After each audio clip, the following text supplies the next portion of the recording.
ভোটের রাজনীতি এবার দাঁড়িয়েছে নতুন এক সমীকরণে। যাদের ধরা হতো মাঠের হেভিওয়েট খেলোয়াড়, জয়ের আশা জাগিয়ে তাদের অনেকে শেষ পর্যন্ত পরাজিত হয়েছেন। সবথেকে বড় ধাক্কা লেগেছে জাতীয় পার্টি ও জামায়াতে ইসলামের শীর্ষ নেতৃত্বে। হেভিওয়েট প্রার্থীর পরাজয় আছে বিএনপি, এনসিপি সহ খেলাফতে মজলিস ও নাগরিক ঐক্যেও। অলিল রনের রিপোর্ট।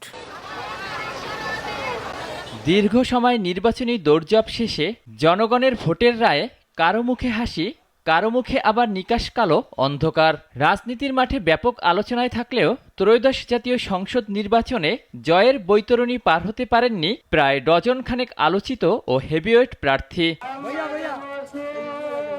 যেসব নেতা ছিলেন দলের মুখ, মাঠের শক্তি ও কর্মীদের অনুপ্রেরণা, তাদের অনেকেই ত্রয়োদশ সংসদ নির্বাচনে হয়েছেন ধরাশায়ী। সবথেকে বড় ধাক্কা লেগেছে জাতীয় পার্টির শীর্ষ নেতৃত্বে। দলটির চেয়ারম্যান জিএম কাদের রংপুর ৩ আসন থেকে দেখেছেন হারের মুখ। এমনকি দ্বিতীয় অবস্থানেও যেতে পারেননি তিনি। বিজয়ী প্রার্থীর সাথে তার ভোটের ব্যবধান লক্ষাধিক। এদিকে গাইবান্ধা ১ আসন থেকে হেরে যান দলটির মহাসচিব শামীম হায়দার পাটোয়ারি। ত্রয়োদশ জাতীয় সংসদ নির্বাচনে জামায়াত ইসলামীও ধরাশায়ী হয়েছে হেভিওয়েট প্রার্থীর পতনে। দলটির সেক্রেটারি জেনারেল মিয়া গোলাম পরোয়ার খুলনা ৫ আসন থেকে লড়েছিলেন শক্ত অবস্থানে থেকে। ১,৫৪,০০০-এর বেশি ভোট পেয়েও ৩,০০০ ভোটের ব্যবধানে হেরে যান তিনি। কক্সবাজার ২ আসন থেকে জামায়াতের আরেক বড় নাম হামিদুর রহমান আজাদও পার হতে পারেননি নির্বাচনী বৈতরণী।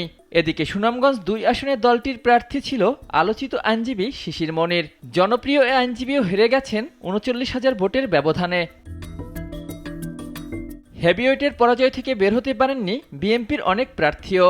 বাংলাদেশ ফুটবল দলের সাবেক অধিনায়ক আমিনুল হক হেরে গেছেন মিরপুর ১৬ আসন থেকে। এবারের নির্বাচনে নাটকীয় মোড় ছিল চাঁপাইনবাবগঞ্জ ৩ আসন। এই আসন থেকে সবাইকে অবাক করে হেরে যান বিএনপির সাবেক এমপি হারুনুর রশিদ হারুন। এখানেই শেষ নয়, স্বতন্ত্র প্রার্থী হিসেবে ঢাকা ১২ থেকে নির্বাচন করা সাইফুল আলম নীরবও হেরে যান জামায়াতের প্রার্থীর কাছে।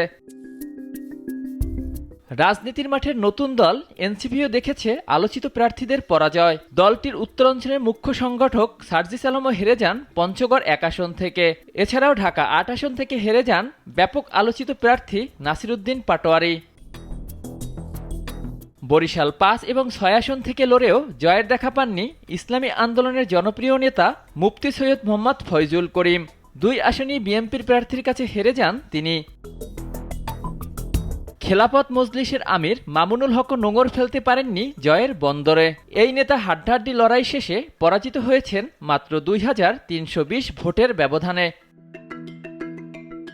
নাগরিক ঐক্যের সভাপতি মাহমুদুর রহমান মান্নাও হেরে গেছেন বগুড়া ২ ও ঢাকা ১৮ আসন থেকে। তবে তিনি শুধু হারেননি, জামানতও বাজেয়াপ্ত হয়েছে তার।